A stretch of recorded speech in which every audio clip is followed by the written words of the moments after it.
What's up, and welcome back to Nowstalgia Pod, giving you your weekly look at what's going on in pop culture. My name is Pat Sheehan, joined by my co-host Dave Martinson. Dave, how's the week been for you, man? It's hot out here. Streets are hot. We're here anyway. Dave, this past Friday, the Olympic Games kicked off with their ceremonies. I wanted to check in. Have you been following it at all? Been loosely following it. I actually haven't watched a lick of it though, which is funny because I have a TV antenna. I can just watch NBC for free broadcast, but I haven't watched anything yet. No. Yeah, I've like caught some random events here and there, but for some reason, something about this Olympics just does not have the same draw as most years to me. Maybe it's I'm getting older, but I think the COVID Olympics is just tough to get as into as in past years. Do you feel that the Yeah, I mean, there's no interest is lower? crowds. No Yeah, crowds. Um, this is less interest than normal, like all live events during the pandemic. So this is certainly not immune to that. And I don't know. Hard not to feel bad for the Japanese people who pretty overwhelmingly did not support the Olympics taking place in Tokyo in 2021. So it's a tough scene, I guess. But yeah, yeah, it's interesting to see some of the famous people falter a little bit. Katie Ledecky not winning, Simone Biles perhaps being injured and pulling out as of today. So NBA US Team USA basketball losing for the first time since like '04 or whatever it is. hmm So some tough. some adversity for Team USA Yeah, as they yeah. still lead the medal count. Right. I was gonna say it's hard to feel too bad for the United States. I do definitely feel bad for the Japanese people. It seems like by all accounts it's going to be a financial hit for the country as well. Right.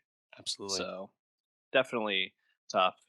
Let's just hope we get some good moments out of this Olympics. There's already been a few. I think like there was a team relay the other day that was a really good race in Hmm. swimming, and well, let's hope for some more good moments. But we have a packed show today, so we're gonna hop into it here in a second. But before we do, if you are not following us on youtube.com/nostalgiapod, what are you doing? Hit that subscribe button. Also go to soundcloud.com/nostalgiapod and find any way to consume the podcast that you would like. We got some music to start with today, Dave, and a lot of variety in the rappers we're going to be talking about here today. We're starting with Bizzy Banks. Dave, give me the lowdown on Bizzy Banks. Bizzy Banks, we just mentioned him last week, a uh, hard to miss feature of Pop Smoke's posthumous album Faith, his second album. That check our review, youtube.com/nostalgia pod. Weren't the biggest fans of this one, but I think Bizzy Banks made a uh, noticeable impression with his feature, given that there were a lot of features. So you did need to bring it to stand out. And he's the latest ascendant Brooklyn rapper. And he's, I think, pretty new. There's only the one mixtape, Get Money Volume 1, that came out in September 2020. This new mixtape, Same Energy, right? Same Energy? Yeah, Same Same energy, Energy, correct? just came out. And kind of a continuation of what he was doing last year. Someone who I wasn't sure of this when we talked about him last week, but he was like close with Pop Smoke, and in the wake of Pop Smoke's passing, and we kind of been constantly talking about who's gonna pick up the torch for Brooklyn rap, right? Not so much, not just Brooklyn drill music, which continues to evolve and adapt, I guess, especially in the production side, but just in general, like the star power of it all. Pop Smoke had so much charisma, so much star power in such a short time. Is it possible for someone to take that mantle? We even talked about this last year with Little TJ's mixtape, right? Given his claims, and I think the most exciting rappers have remained coming out of Brooklyn, and Bizzy Banks is the latest one, and I think for good reason. I think he's quite talented on the mic. Yeah, I was really impressed with this album. Same energy, and I do want to say the context is out of all the albums we listened to this week, this was the last one I listened to. So it was kind of a pick me up in a way because I think some of the albums we're going to be talking about are a little bit more like toned down, sing songy, or just like heavier topics. And this is just like New York drill, bringing the heat, bringing the energy for almost all the way through.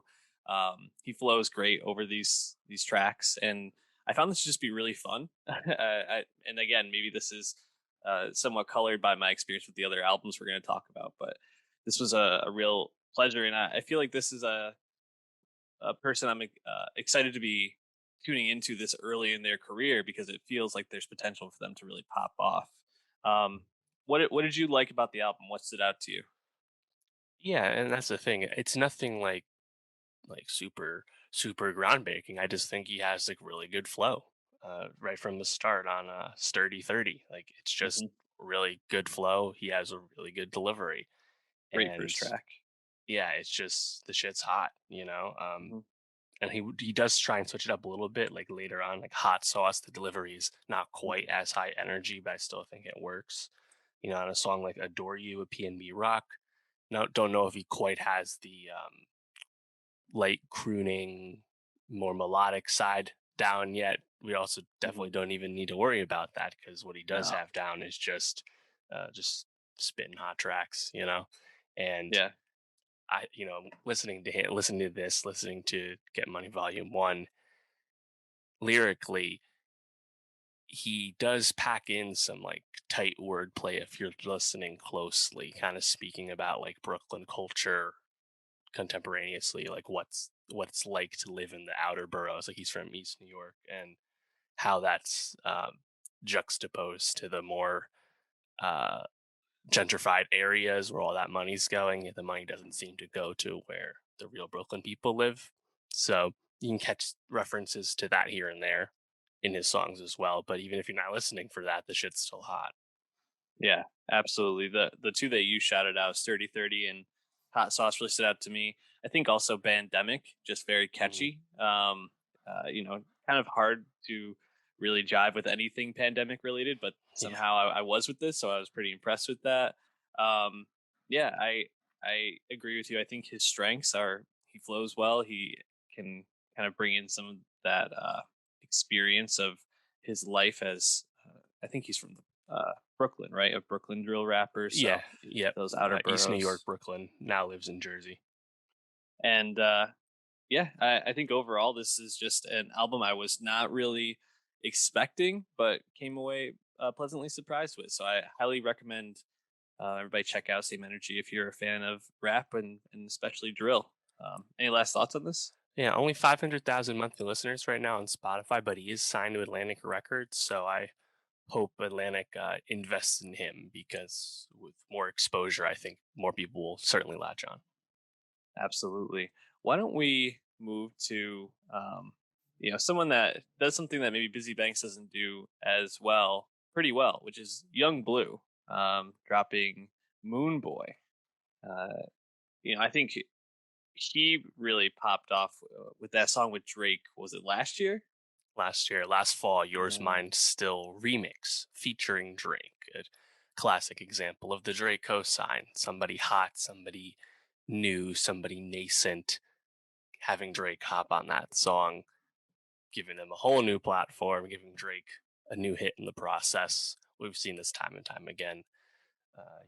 Black Boy JB, I Love McConan. The list goes on. This is the latest one, but I do think it's a really effective song. I think in particular, it's a really good R&B Drake feature. And Yours Mine Still is on this album.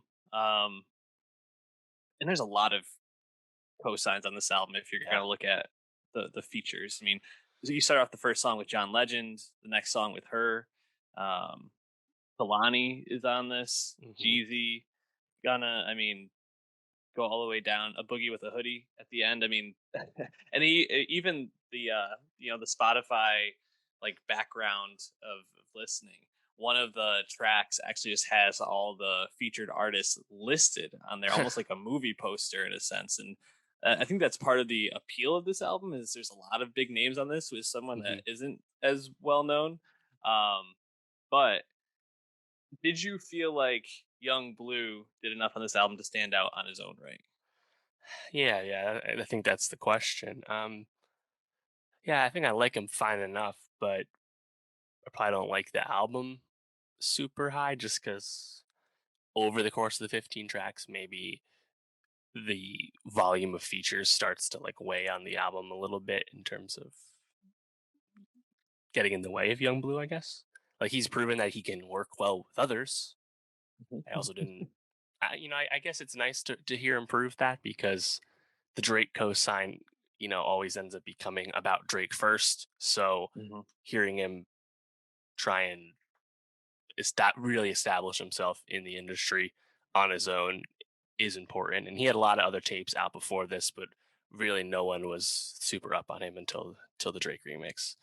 And I also like that there's like a new voice in this kind of like radio driven R&B, mhm, like it does definitely feel like this is especially a male one particularly. We talk about the female R&B artists all the time. And on the male side, I think it's people that are doing something different than Young Blue right now, like Giveon and Daniel Caesar, right? Like these are guys that are making softer, lighter stuff. But Young Blue definitely seems to be trying to thread the needle a little bit more. Like there's a lot mhm. more like overt hip hop influence on this. And I definitely think it's interesting. But Moon Boy itself, I think a lot of songs still kind of blend together for me. Yeah, I had a similar experience, and going back and having to listen to a couple of the songs a second time through just to kind of distinguish them and be able to remind myself which one was which. And I don't know if it was maybe my experience of listening to this, but I felt like some of the production on this felt a bit clunky. Like it Mm, almost felt like you could kind of tell a lot of these people were not obviously in studio with him and like were kind of like sewn into the tracks a bit, and i I think that made it kind of hard to totally uh kind of just mesh with the album for me. And it's funny because I think probably one of the best songs on here is Way More Close with Big Sean. It's at least one of the most popular ones from this album at this point. However, I thought the Stuck in a Box, and then the play on words that kind of Big Sean has with that, is not necessarily something I really felt was that good. yeah, So it it was sounds like, like Big Sean. He's yeah, prone to a clunker once in a while. once in a while. I feel like it's a lot of the time now, Yeah, I but guess uh, you take the good and the bad. yeah. So I think overall, I just felt a bit kind of like underwhelmed and at times a little bit like bored just because of the sameness of this. I guess Mhm. if I had to pick some tracks that stood out, "Die Under the Moon" with John Legend stood out. I think mostly because I heard John Legend. I was like, it's kind of crazy that this young R&B singer is doing a track with John Legend. That's a really big cosign. Then her back to back off the Yeah. top. It's pretty remarkable. Kalani is always nice to hear, and I feel like I just want to hear more from her specifically. But I don't know if any of these songs really captured me all that much. What about for you? Yeah, so listening through, I was like, when he was doing more hip hop stuff, I was like, oh, this kind of reminds me of like what Gunna does, what Future does. And then Gunna pops up on this. I'm like, ah, yes, Yeah. okay. And then I think in terms of a solo track, I think Last Summer was the one that stood out to me the most from Young Blue, specifically because I was like, oh, this sounds like a really good Future song. And yeah, Mm, maybe that's not the best compliment for someone trying to make his own identity still, but I did think it was well made.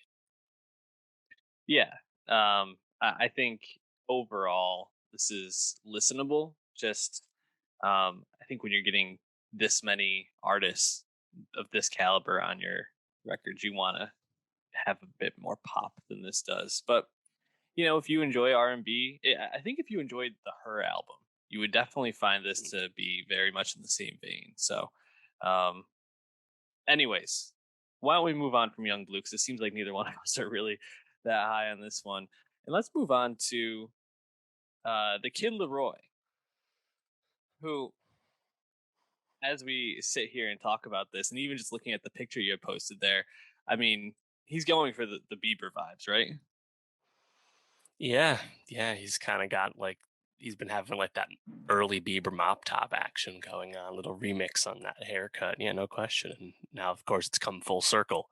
He signed with Scooter Braun for management, and he has a smash hit single featuring Justin Bieber that peaked at number 3 on Billboard. So, Kid Crazy. Laroi, yeah, it seems like they know what they want to try and do with him image wise. That's clear.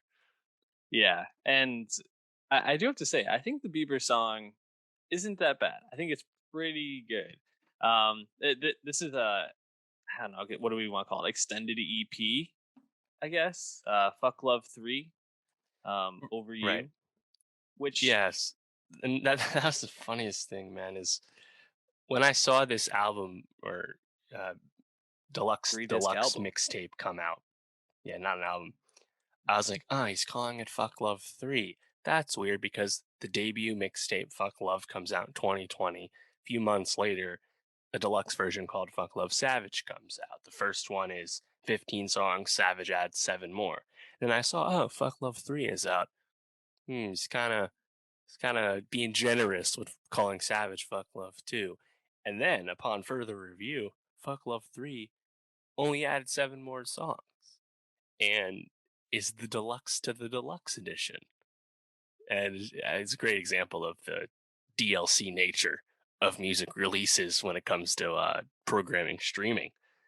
But yeah, there's only 7 new tracks on this. He says this is the end of his F Love series. So we'll lead that into the proper debut, as it were. But he's made a lot of noise with this, in this past year. It's been about a year or so since the original iteration of this tape came out. Yeah, I thought this. I listened to the whole thing through because I hadn't really been tuned into the Kid Laroi, and it's really interesting to kind of see what these first 7 are like compared to the rest of it. Because if you look back, I mean, you have Marshmello, Machine Gun Kelly on a couple of the Mhm. tracks, I think from last year, and then before that, Lil Mosey. You have a Juice World feature, which is that posthumous?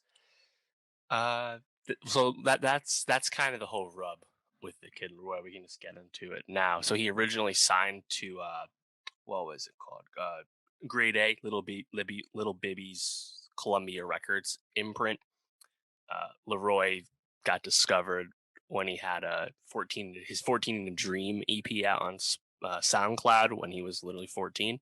That was in 2018. He's from Australia, and Little Bibby discovered him, signs him to his imprint, which he had already signed Juice World to, and Juice kind of and brings Leroy under his wing. Leroy opens up for Juice on the Death Race for Love tour, at least the Australian legs. I don't know if it was every date, and they seem to strike up a friendship and made some songs together. If you remember, Kid Leroy was on "Hate the Other Side," the Marshmallow Polo G track off the Posthumous Juice record from 2020, and they seem to have some kind of relationship before Juice passed. And the thing, though, was those early tracks, the original iteration of Fuck Love in particular, this music just sounds like someone biting Juice World, which is kind of gross to me because, like, isn't that your friend, or he was your friend, at least your collaborator? Like, you're just going to bite his whole sound. I think the problem I had with it was it's like he's not bringing anything new to it. Like it just sounded like Juice karaoke to me. Hmm. Nowadays, like you said, the new tracks on Fuck Love 3, not as clearly Juice inspired, much more No. singing and blatant pop influence, right? He's kind of leaving the singy melodic hip hop stuff behind, at least for now. So I guess in a year's time, it's interesting to see that change. But yeah, early on, it's like this is just juice shit, and I Yeah. don't know if it's that good. Yeah.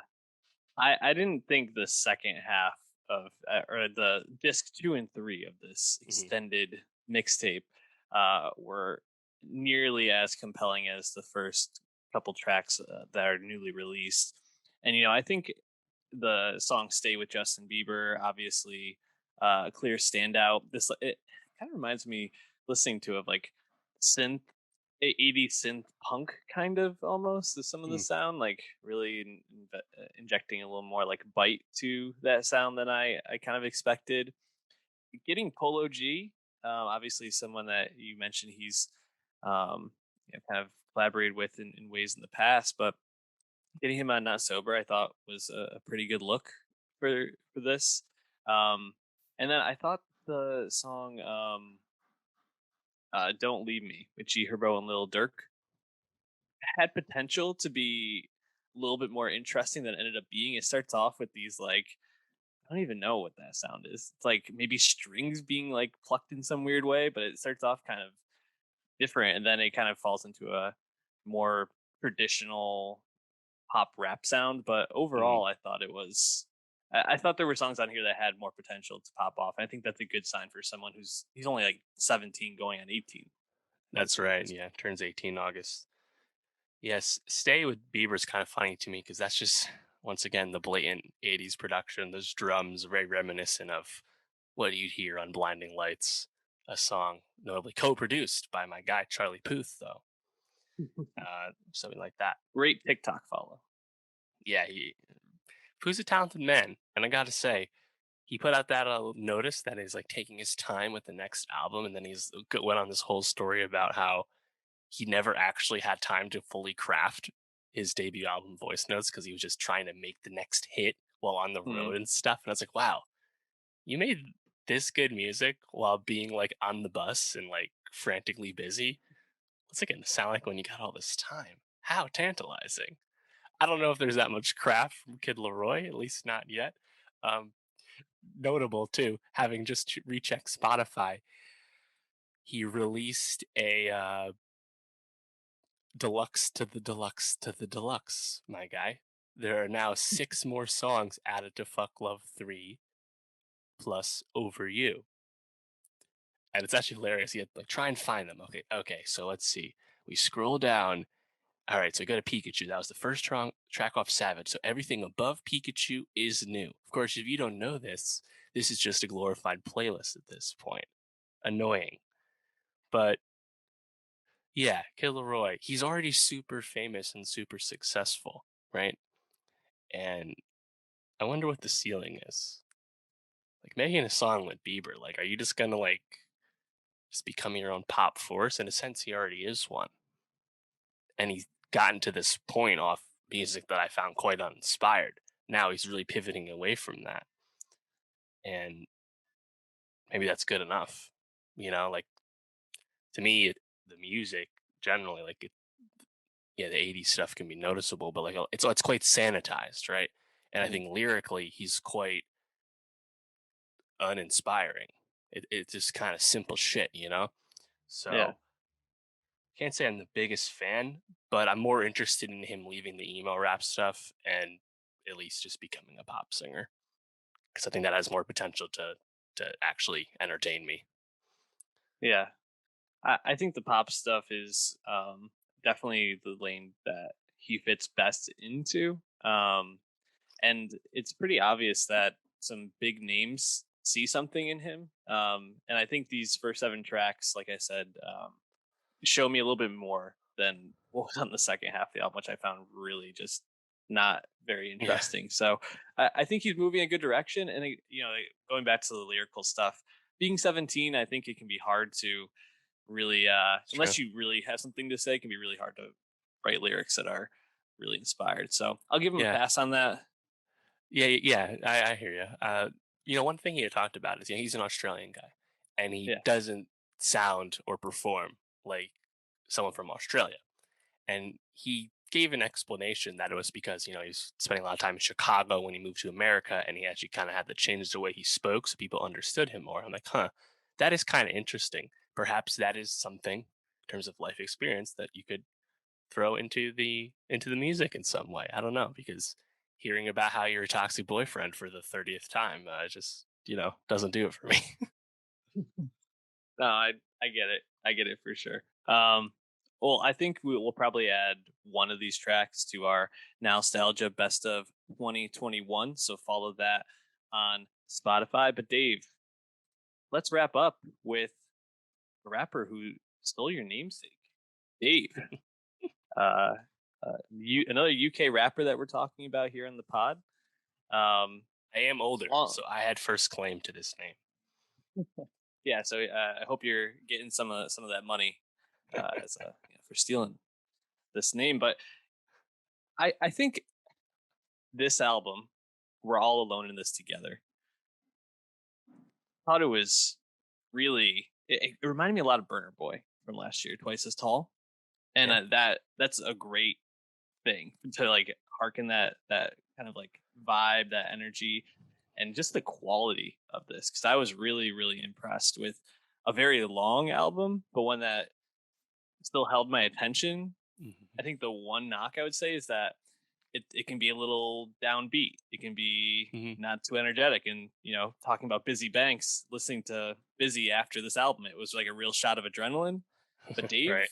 he gets into it on this, and lyrically, I think he's really strong.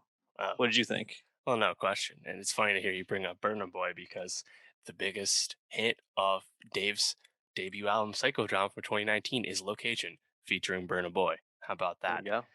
And yeah, Dave, we did not talk about Psychodrama. I didn't listen to it right when it came out in early 2019, but that album won the Mercury Prize in England, as well as the Brit Award for Album of the Year. That's the first time that's happened since the Arctic Monkeys debut album.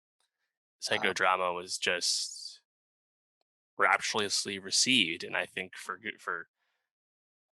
kind of obvious reasons. He's someone who is not afraid to really get down to it lyrically. He will speak on politics. And I remember in Psychodrama, a lot of references to David Cameron, former prime minister. You know, he will get into the politics. He had a song that was a bit of a flashpoint called Black, speaking on race relations, but specifically his experience, personal experience as being black in Britain. And the other side of that, you'd hear him talk about his family and like the immigrant experience from his parents coming over, his brother serving a life sentence. A lot of really impressive stuff, but he also wasn't afraid to make long tracks.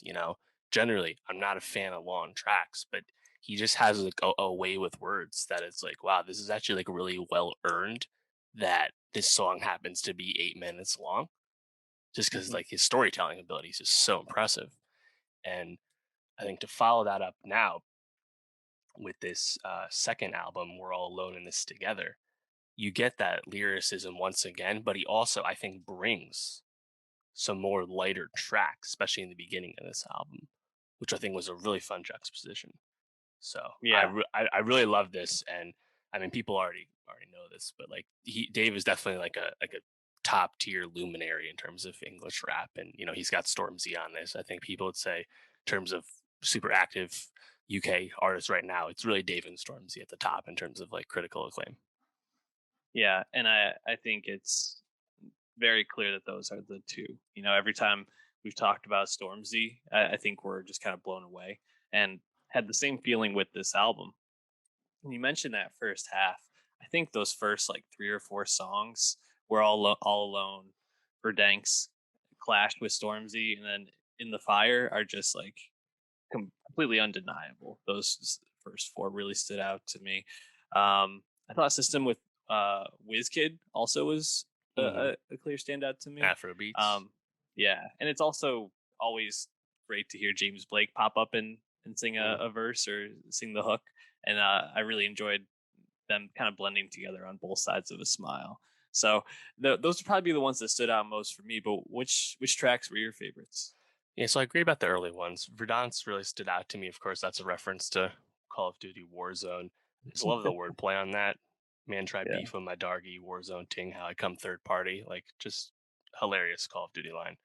And that song just hot as hell.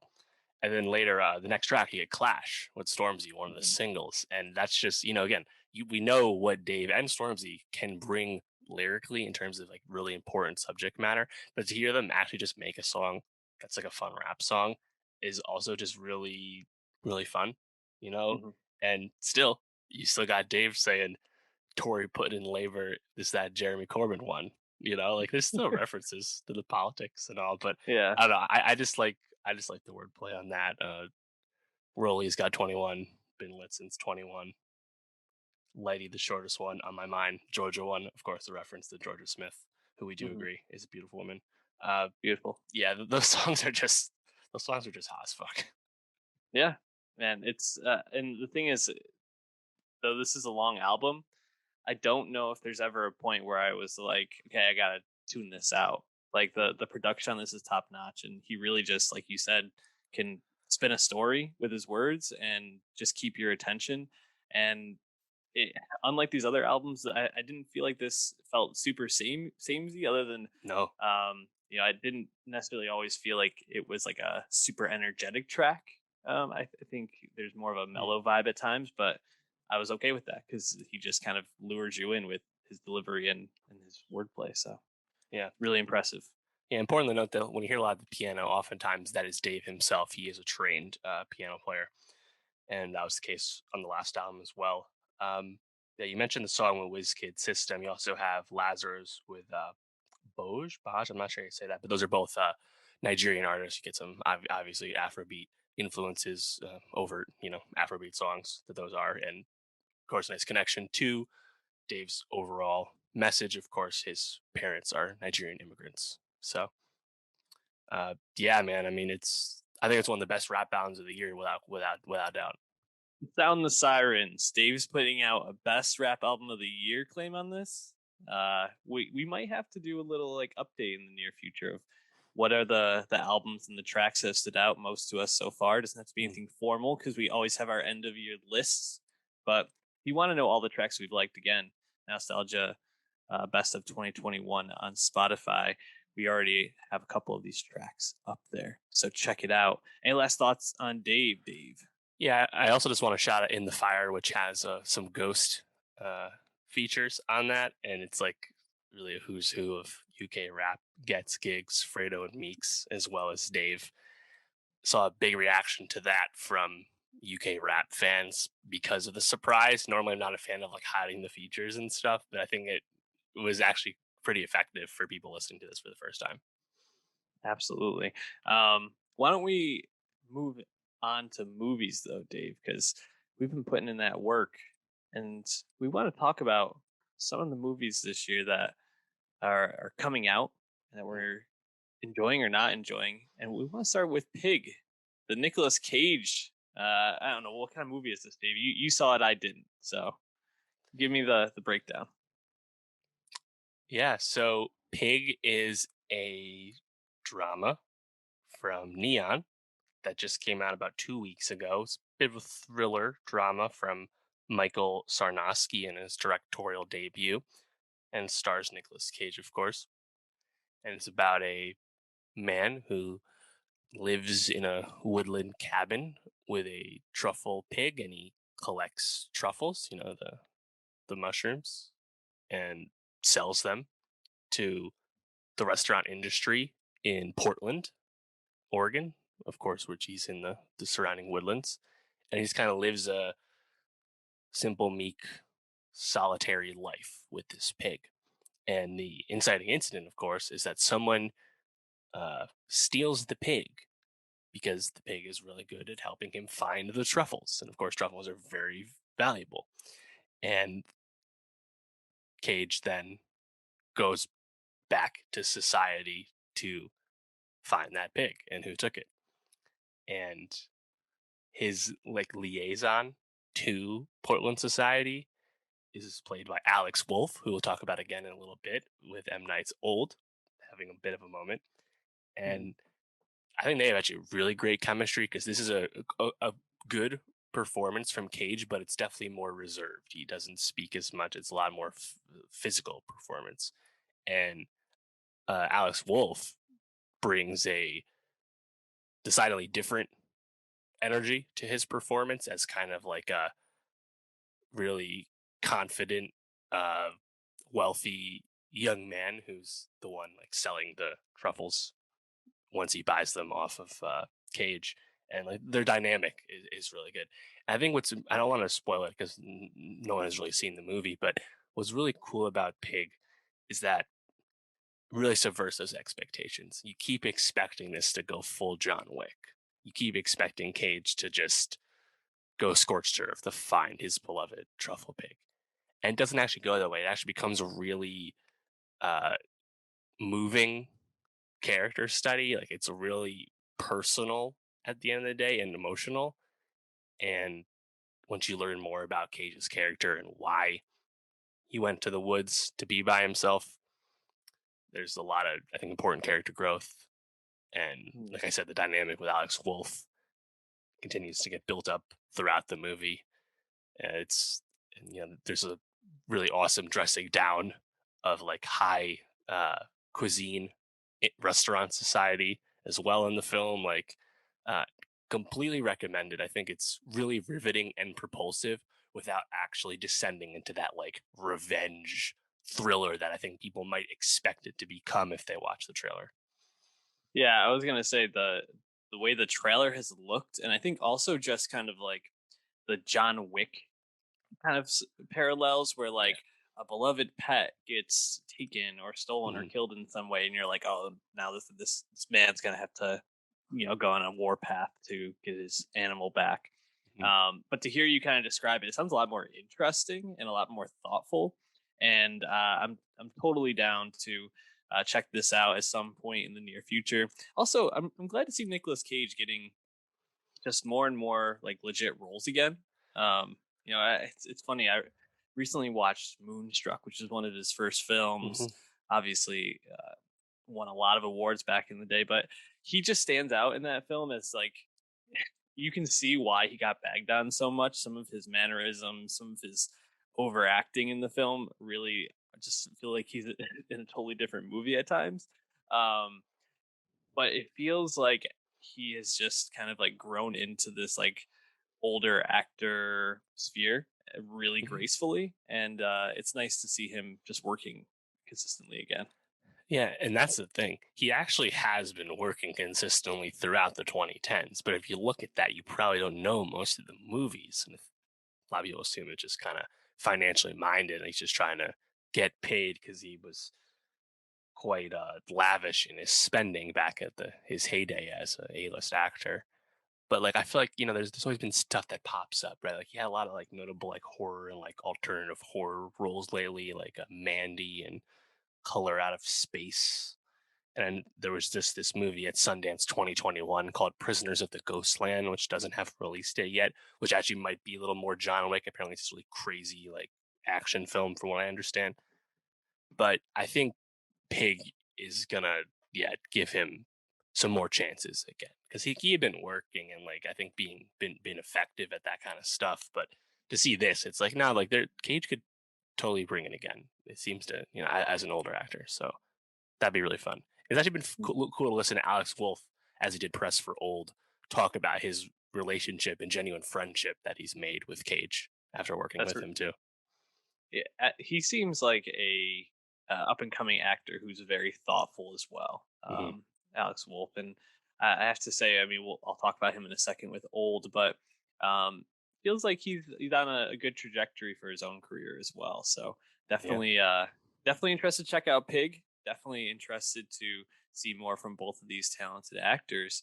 And let's continue to talk about Alex Wolf because Dave, I ended up seeing Old this weekend, and I gotta say, M. Night Shyamalan, he can do a twist almost always. Almost, I don't know if you knew this, but there's twists in these movies. Um, I found Old to be very M. Night Shyamalan, right? Which is like you go in and you know that there's going to be some parts of the film that you're just like, this is creepy, this is cool, this totally works for me, and then some other moments that you're just like, hey, this is a little too much, a little over the top.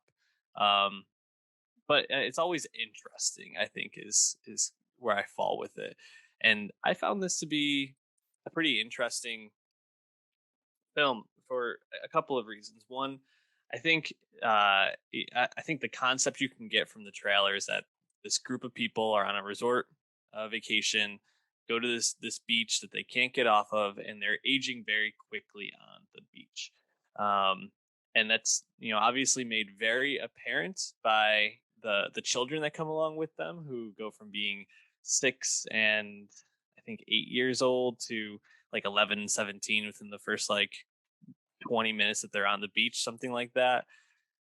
Um, and to see the dynamics play out as because there's just so much that goes on with this movie, right? You have them not only figuring out why are we aging so quickly, the group dynamics of there's a rapper there, which first of all, M. Night Shyamalan named this rapper Mid-Size Sedan, played by Aaron Pierre, which I was like, you That's couldn't think funny. of a better rapper name than that, but it's almost like so I don't know. I do think that's his attempt at being funny.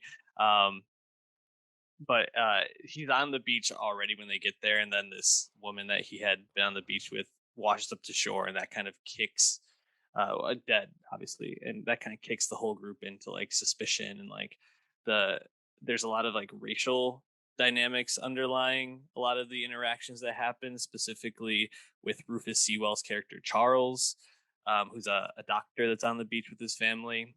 He kind of becomes like the antagonist on this beach, along with Mm, obviously just the mystery of the aging.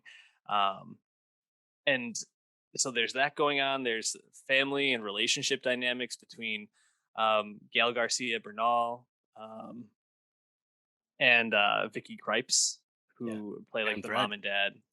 What was that? I said Phantom Thread fame. I know. It was nice to see her again because obviously we don't see her in a lot of movies that No. are this big all the time. And Gail Garcia Bernal, we had just seen last year in um, What was that? what was the name of the movie? Hold on, I'm pulling it up Something. right now. Yeah, it was Wasp no Wasp and Hour. on Yes. Netflix. The Essayist Um, movie.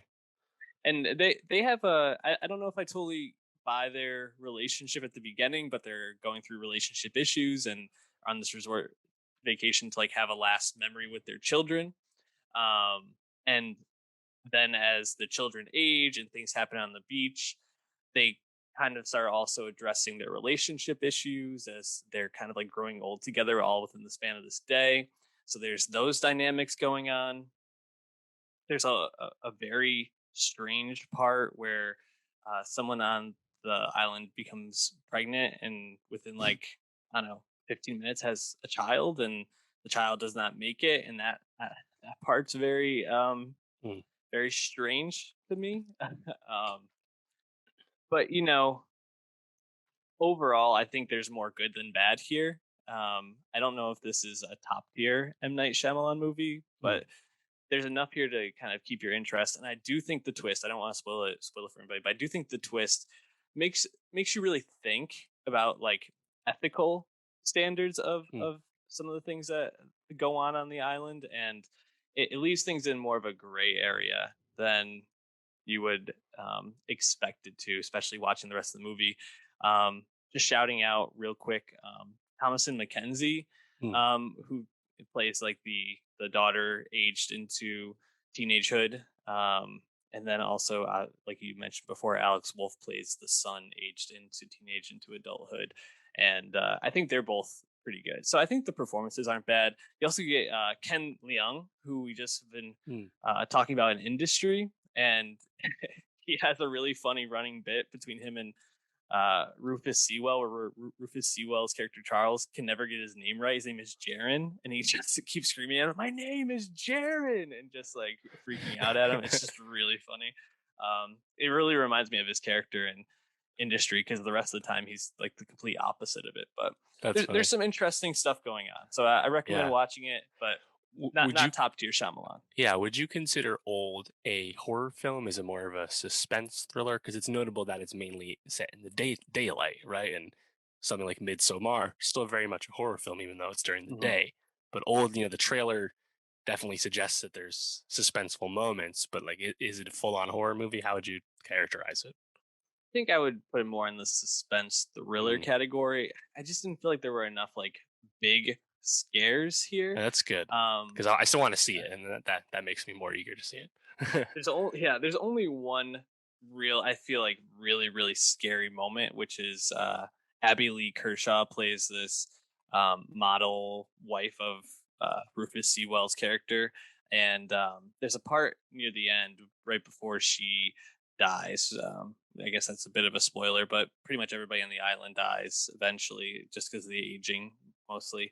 Where the way her character dies just leaves her very like uh like deformed in a way, Yeah, but I've not the seen way you'd that. Yeah, expect. Yeah, and I think that's like the only real like kind of like horror movie moment for me. But otherwise, a lot of it's just suspenseful and creepy. But got it. um I'm looking forward to hearing what you think when you do see it. Maybe we'll circle back to it real quick Yeah, on the pod. yeah. Like that, the Shyamalan twist always polarizes, but I think it's always important to note that M Night's someone who has his own creative vision and identity. Like he's a very singular filmmaker, and we should always commend that. And old, like his last movie, Glass, he self-financed this. It only Hmm. cost like 18 million before marketing, but that was all him. And this movie made 16.5 million at the box office, notably beating the underperforming Snake Eyes. So it's nearly equaled its budget.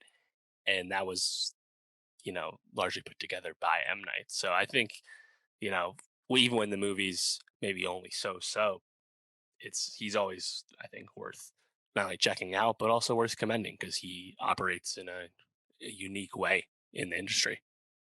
Yeah, and it's interesting. He actually is like a pretty I don't wouldn't say central character, but like he gets a lot of screen time himself in the movie, playing a Hmm. person who's like on the resort and like Ah, takes these people to this island and is like kind of on the tertiaries of the movie. So you see a lot of him in the movie. I think there's a lot of meta-ness almost to like the yeah. role that he plays. So it's pretty interesting. Rick Dalton, But yeah. yeah, I give him a lot of credit. He at least similar to like Christopher Nolan, I think he at least comes up with really creative ideas and Mm, original ideas. And so obviously getting any kind of original idea in Hollywood these days is worth yeah. giving notice to. So Dave, you mentioned though the underperforming Snake Eyes. Let's talk about it. You went to go see it, right? I did, yes. I saw this in Dolby Cinema. Shout out the real color black, baby. Yo, Contrast. I saw old and real the Dolby Cinema, and I was like, oh, I love this contrast, man. It's so much more realistic. It's so great. Yeah. So I saw Snake Eyes last week, and this is obviously it's Snake Eyes GI Joe Origins. This is the reboot of the GI Joe film franchise. Of course, there were two GI Joe movies around 2010. The Rock in the second one, Channing Tatum in the first. Paramount movies, conjunction with Hasbro, of course, spun off from the famous long-running toy. But of course, there are also GI Joe comics and animated shows, and GI Joe. It's a franchise. And those movies in 2010, they were financially profitable, but not exactly like big hits. I think they made like the $300 to $400 million range. And this Snake Eyes movie, notably, is a lot cheaper than those movies. It's like 85 million, which is not cheap, but a lot cheaper than those movies, which were like 150 million plus budgets. And despite that, Snake Eyes definitely underwhelmed at the box office today or this past weekend, making like less than 15 million. And might not bode super well for the future of this, but I actually would like to see Paramount give it another go because despite there are noticeable flaws with Snake Eyes, but there's a lot of like really likable qualities to it somehow. Like Hmm. I'm surprised how much I actually liked it. Like I thought it's a lot of fun, and when it's not trying to be like a stealth, not even trying to be like a second tier GI Joe franchise introduction, and it's Uh-huh. just being more of like a ninja character movie, it's really good. And when the GI Joe stuff kind of comes in towards the end, it's like this isn't quite as fun as before. Like you can see on the screen, you have Samara Weaving is in the movie as Scarlet, one of the famous GI Joe characters, but she's very much just like an ancillary character there to establish the GI Joes exist, and at the end, the GI Joes will want Snake Eyes to join them in case you thought that wasn't gonna happen or something. But Yeah. like for the sake of the movie, it's like we just didn't really need that. That could have been like a post credit scene, I guess. Hmm. Um, and I think the reason it works as a character study is really our two leads. You have Henry Golding, of course, as Snake Eyes, Notably, this is how he becomes Snake Eyes, and he does speak and do everything. Snake Eyes, the character, famous for being a mute, but we're not to the mute part yet, which is good for the movie, of course. And I think Henry Golding's like really, really effective at it. Like he just, he has a charisma, he has a star quality that we've known since Crazy Rich Asians. But Mhm. I liked him here. And then his foil, the character that'll become Storm Shadow, again, in case you didn't see that coming, is played by Andrew Koji. And Andrew Koji is famous for being the lead of Cinemax's show Warrior, which is a Bruce Lee inspired martial arts show that will now be shifting to HBO Max for its next season. And Golding and Koji are really awesome, and like their character dynamic as Koji uh, takes Snake Eyes to Japan into his clan and teaches him like their ways and like builds up his like ninja abilities and stuff. It's really good stuff, and I really liked it. I think the key problem with this movie is the action isn't that good, and What? it's like kind of How? baffling that it's not that good, right? Uh, Out of it's all just things, the yeah, action not being good. yeah. So this is directed by Robert Polanski. Schwentke, yeah, who does not have an impressive Hollywood CV. Yeah, it's like Divergent, bunch of other stuff, nothing anyone really likes. And he just clearly was out of his depth when it came to filming this action. It's so much cutting, it's so much shaky cam, and not even good shaky cam. And it's just disappointing because I think the costume design, I think the set design for the Arashikage clan compound where they're doing a lot of the ninja training and stuff, it's fucking gorgeous. They actually shot a lot of this in Japan, and I think that goes a long way. It looks awesome, but the action, like whenever they actually do any like big fighting, it's like it's just bland, And Hmm. in the age of Chad Stahelski and David Leitch, I was gonna say. you need to have punched up action, or at least it doesn't need to be like amazing per se, but it needs to be more coherent than this anyway. And now just a big disappointment. And like there's even meta disappointment, right? Because you have Andrew Koji, of course, the star of Warrior, but also as a hard master, one of the Joe characters, uh, is played by Iwo Uwais, who is Rama from the Raid movies, aka one of the most prolific stuntmen actors there is right now. Remember how much we enjoyed uh, Joe Taslim's abilities as Sub Zero in Mortal Kombat. Mhm. Again, another Raid alum, because Yep. it elevates the film.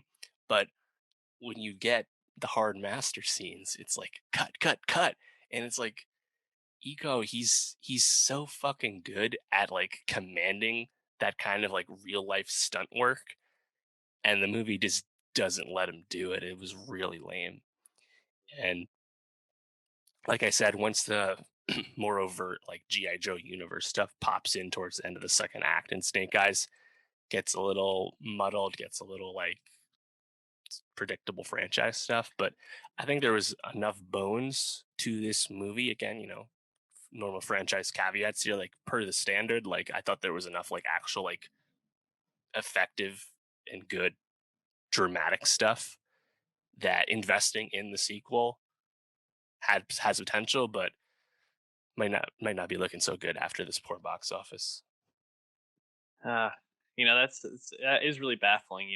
There's so many just like mid-tier action movies that are made to not even get someone that can coordinate like just like adequate action is very strange.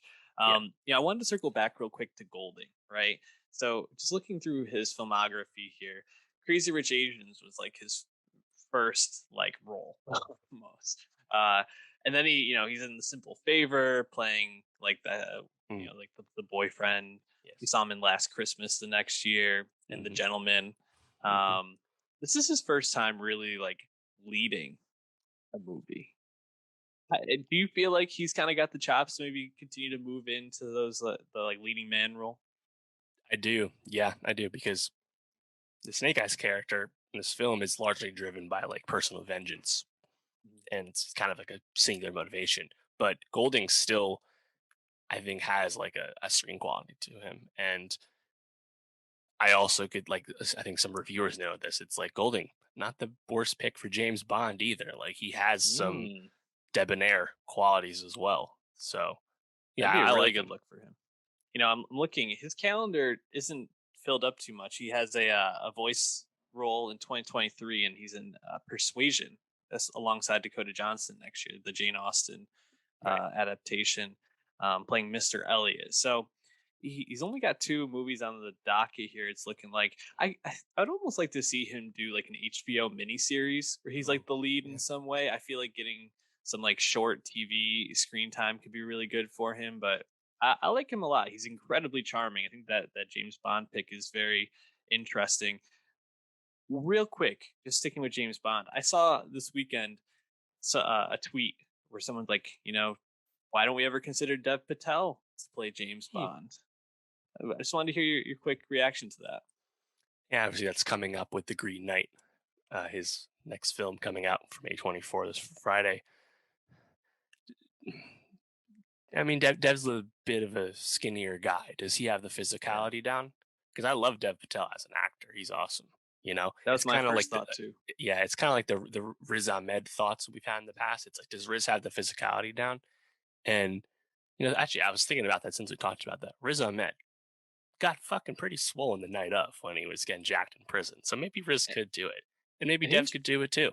Yeah. yeah, There's a lot of talented male actors in England right now. There's a there lot of are. good options.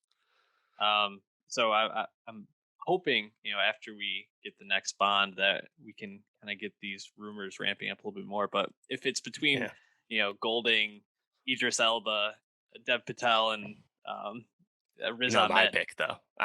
My pick is Daniel Kaluuya. I mean, if he would do it, yeah, Yeah. you get Daniel, and he's got the physicality. He's a big guy.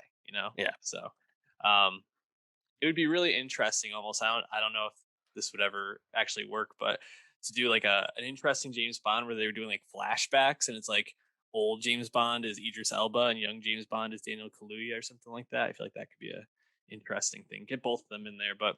Why don't we move on quick to a documentary? We don't want to spend a lot of time on this, but we're big Ringer fans here. Bill Simmons disciples in some sense, and we wanted to just talk real quick about Woodstock '99.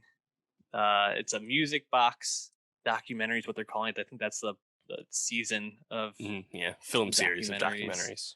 Yeah, thank you. And you know what I found interesting and why I really wanted to kind of tune into this is Woodstock '99 for me growing up, and especially as I started to like go to music festivals and kind of think about what I wanted to get out of those experiences going, kind of felt almost like this like music festival that defined the direction that music festivals were going in and that they kind of took a right turn from.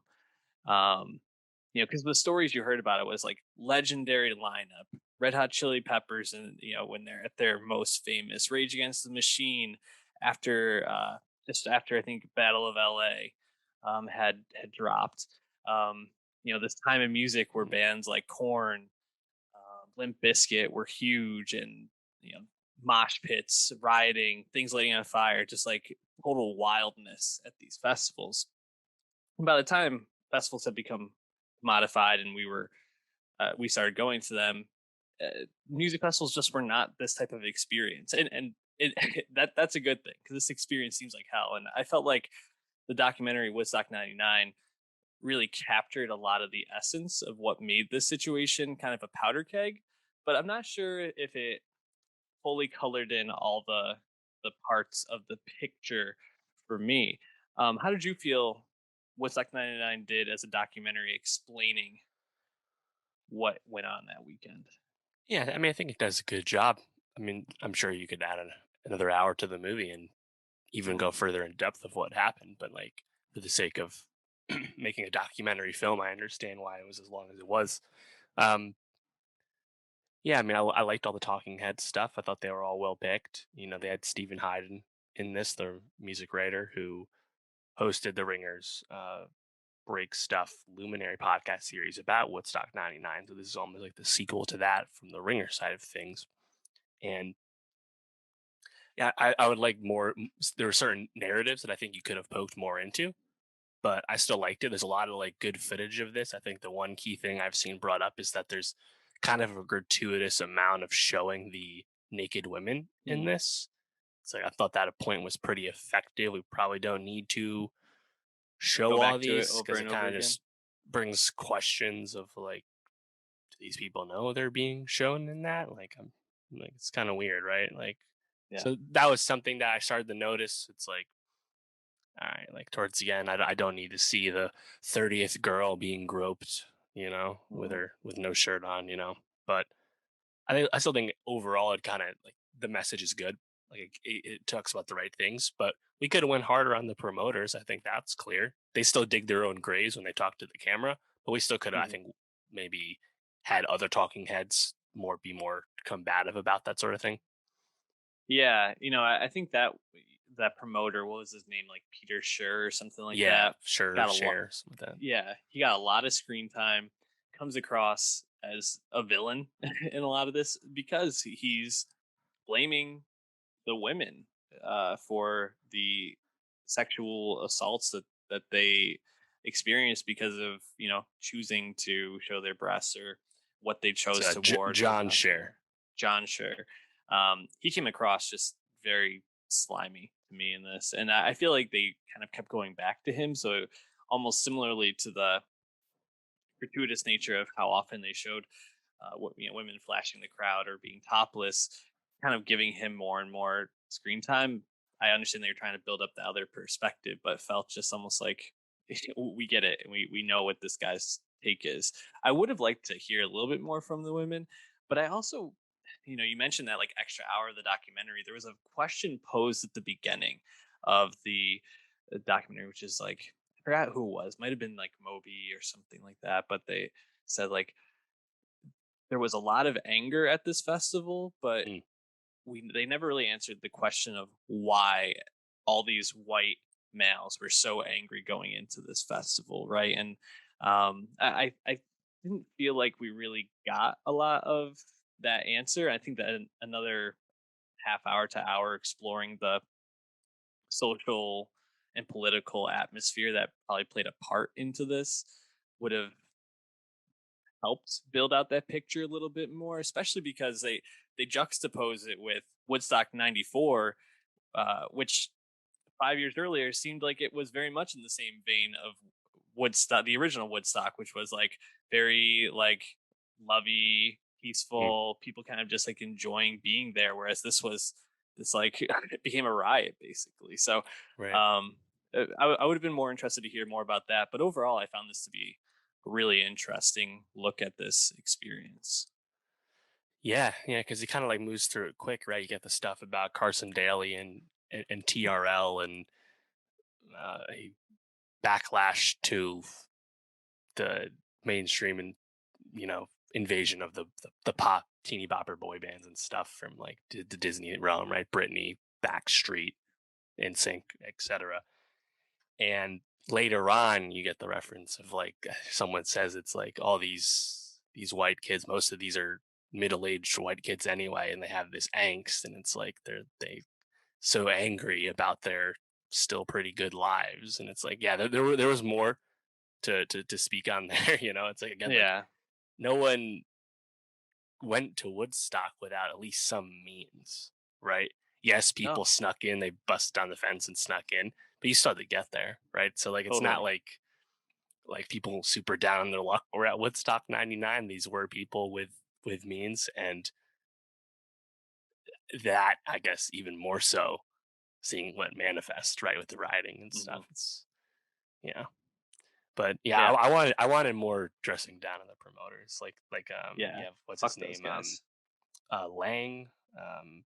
Mm. Who was there from the start, Michael Lang, the promoter Yep. behind all the Woodstocks. Yeah. Just they're like, yeah, Michael Lang, kind of a doofus, and it's like, yeah, can we get more of that? Like, Yeah. do you see how like incompetent this was set up? Like, we've both been to festivals. It's like just seeing how shitty it was done. No Well, pun and intended. this Like, is it was ridiculous. you can go back and check out our discussions of the potential Woodstock 50 celebration That's a few right. years ago, where we were like, you know, Fat Chance actually comes together, but it's really intriguing to see all these big names potentially playing together. And Michael Lang, they kind of showed at the end of this Mhm. documentary, just pretty much seems like he has no real capability of putting together a legitimate festival at this point. Like the logistical side of things just does not seem to be his strong suit. He seems to be more of a conceptual Mhm. person. But yeah, I think they could have gone way more into him.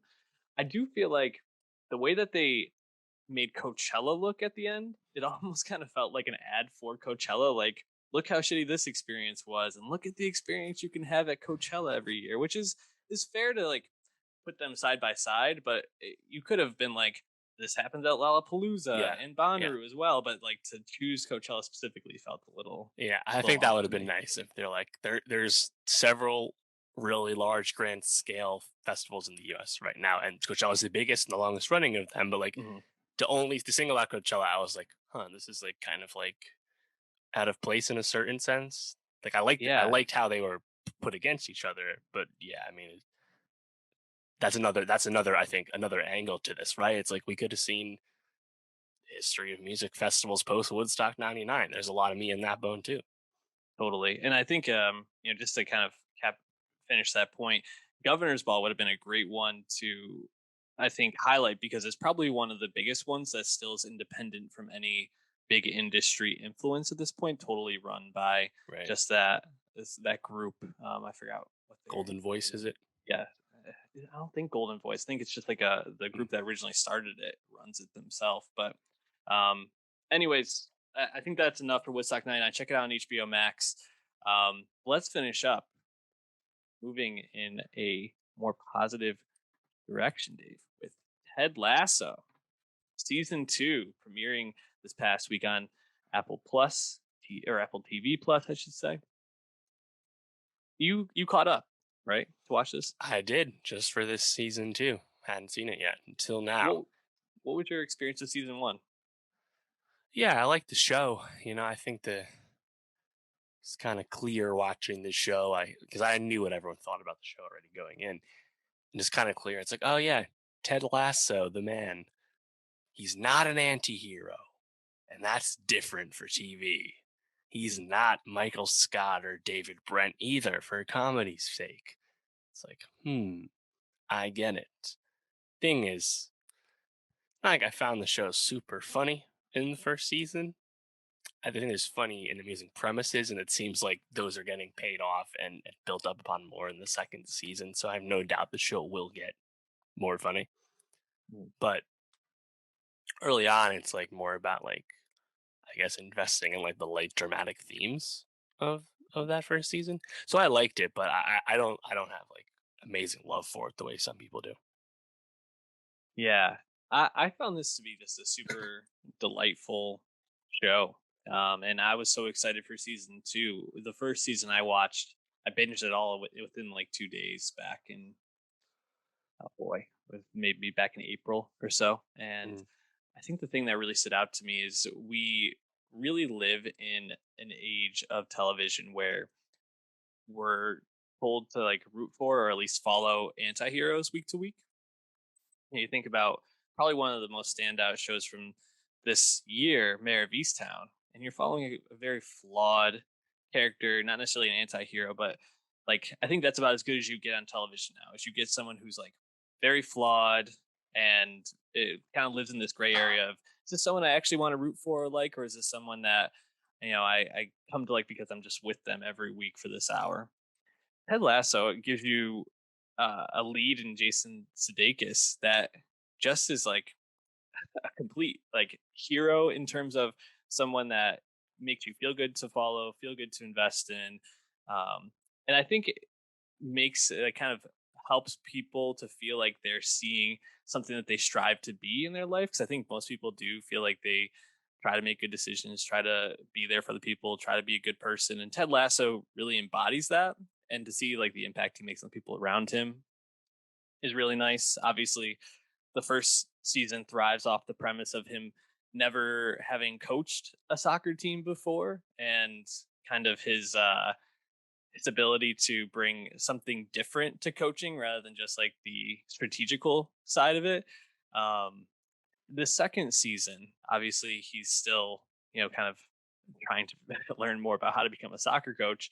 But it seems like the second season is going to, um, like you said, build more off of that first season in terms of the relationships going on around the soccer team, and kind of getting more into some of the other characters a little bit more. And I found one of the characters to be that I found most intriguing was Brett Goldstein's Roy Kent. His arc in season one and how it's kind of leading into season two. Mm. Uh, Really nice. He's like this grumpy old like legend soccer player Yeah. on the team when Ted takes over, and his arc by the end of the season, kind of like him accepting his role, accepting this like next stage of his life, finding joy in other Washed. parts. Yeah, was really really great, and to see where he's going in season two, just Mhm. also very Yeah. intriguing. How did you feel about Roy Kent as a Yeah, I character? liked him. I liked him. Uh, Especially his dynamic with what's his name? Tart, the uh, the young, handsome, Oh yeah. really good striker who goes back to Man City midway through Mhm. season one. Fun villain for the show. Yep, Jeffrey Tart, is it? I think Yeah, so. yeah. I like their dynamic. I like how Juno Temple's character shifts between the two characters as well. Mhm. I think she's definitely brings a fun energy, and she's actually like I think has some of the best comedy chops on the show in the early goings. The comedy's still on the lighter side, so I like that. Um, yeah, but yeah, Ken, I like Ken's energy too. It's like this really like the gruffness and the Mhm. matter of factness is a great foil to the overwhelming positivity that is Ted. Yeah. Yeah, absolutely. And um I think the other like aspect of this that I've really enjoyed is just seeing the way that the characters grow around Ted's goodness within the season, right? So obviously the conflict is Hannah Waddingham, who plays Mhm. Rebecca Welton. Her character wants the team to tank in the first season, so that she basically ruins the investment of her ex-husband. Then to see kind of the way she turns around in all of it, and then everybody else within the organization starts to kind of turn around is just really really rewarding and uplifting in a lot of ways. And then they're starting off season two obviously all on the same page, and I'm sure there will be some fluctuation at points in terms of where everybody wants things to go.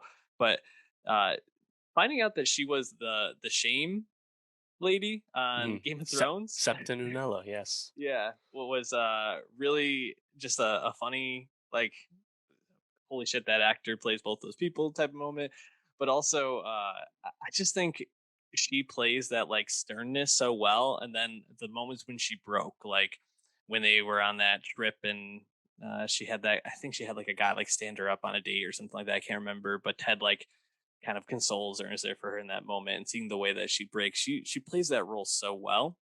And then her like team around her, like who is it? Higgins, Yeah. Jeremy Swift's Higgins. I just find him so funny to be like her like right hand man, who's kind of like a baffling buffoon in a way, but also just like super well intentioned. Yeah, it's just a really feel good show, and season two seems to be right on the same course. Any thoughts on the premiere from season two? Yeah, no, I don't think so. It's like, "Yep, this is picking up where we left off." I don't, like plot wise, it seems pretty straightforward to me. I think just the thing to look out for is what happens with a lot of, comedy shows is that as the ensemble gets stronger and the writer's room knows more what's going on, you expect the show to get better. This is time and time again happened with many great comedies, Parks and Rec, The Office, etc. The shows grow into their own as we Yeah, have more time. Notable, of course, Ted Lasso already renewed for season three as well, and definitely the biggest hit on Apple TV Plus to date. They gave us a lot of meaningless numbers, but apparently this was their most. The season two premiere was their most watched new thing to Hmm, this point. So I think it's evident that Ted Lasso is definitely popular for them, but it's probably not like the biggest hit. We're not on like Netflix scale, but it's nice to see Apple finding their footing. I think between yeah, this and also Mythic Quest, they're definitely making some inroads on the comedy sphere. absolutely. Just a quick note: there's been, they've been picked up for season three, like you mentioned, but there's been talk that season three might be the last season, Hmm, given Sudeikis's commitments beyond season three at this point, interesting. and uh, it would, I think that might actually work really well for the show if they know that there's a certain number of seasons, so they can tell whatever story they obviously want to tell instead of having to keep things Yeah. ongoing for whatever period of time. So we'll see about that. We'll check in with Ted Lasso as season two wraps up after its 12th episode. But Dave, what should people be tuning into for next week? Yeah, we'll probably also be talking about Ted Lasso in September when the show wins a bunch of Emmys because it's Yeah. nominated for a ton of them. Yeah, next week there's I think a few really important stuff coming out. Movie wise, you have The Green Knight, rapturously Mm, received A24 film starring Dev Patel. I cannot wait for that. We also have Stillwater, the Todd McCarthy uh, drama starring Matt Damon. We have the Billie Eilish second album. We have Isaiah Rashad's comeback album. We have a Skepta EP. We even have Jungle Cruise starring The Rock and Emily Blunt. Plenty of big stuff. pod, big pod. We'll be talking about as much of it as we can get to. So hit that subscribe on youtube.com/nostalgiapod, soundcloud.com/nostalgiapod. And once again, find all of our music, Nostalgia Best of 2021 on Spotify. Catch you next week.